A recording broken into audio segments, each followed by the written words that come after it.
Hey everyone, welcome back to another edition of Uncommon Sense, now exclusively on YouTube. For MRC-TV, I'm Nick Kangadis. Let me just start off by saying this, and I can't be any clearer in saying this. Stop apologizing. By now you've all seen the satire of President Trump attacking Vince McMahon's body with a CNN logoed head during a pro wrestling match. Well, CNN found out who the person was that created the ultra-satirical GIF and intimidated the Reddit user to the point that the guy issued an apology. They basically threatened to reveal the user's identity to the world just because CNN has no sense of humor whatsoever. The user wrote that the GIF was only meant as satire and that it was not meant to be a call to violence against CNN or any other news affiliation.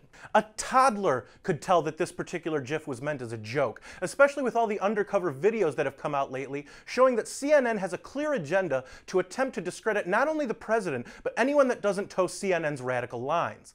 I'll say it again, stop apologizing. I'm not sure if I'm living in 1984, but this sounds eerily reminiscent to the thought police that George Orwell wrote about.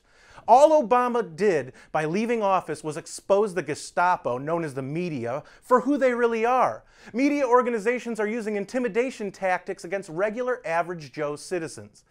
Think about that for a minute. The last time I heard about something like this being done was Germany circa 1936. People like those who believe in what CNN says on a daily basis are headed for a rude awakening. These organizations always try to tell you that they're just trying to bring you the news, when in actuality, all they're doing is attempting to brainwash the populace into their way of thinking. And God forbid you don't ascribe to every little detail they spew out of their hate-filled mouths. Since they want to play like that, I'm calling on everyone, everywhere, to stop apologizing. You are giving them exactly what they want: obedience. If they can't handle a joke, what would happen if something serious was brought up against them? Oh yeah, they would either ignore it and pretend it didn't happen, or they, as evidenced in this case, would threaten someone's livelihood until they come out and say what they did was wrong. Of course, there are exceptions. If you are a hate-filled person that churns out truly racist content, or you are actually calling for violence against someone or some group, this Stop Apologizing campaign, not for you.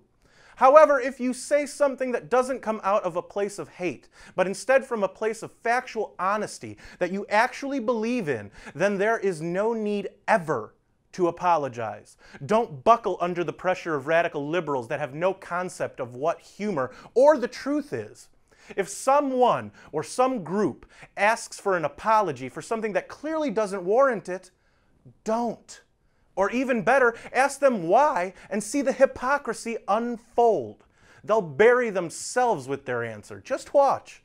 Organizations like CNN are constantly calling for apologies from anyone that doesn't worship at the altar of their commentary. It's not news, folks. It's commentary. Even when they're reporting on an actual news story, places like CNN put their spin on it in order to fit their narrative.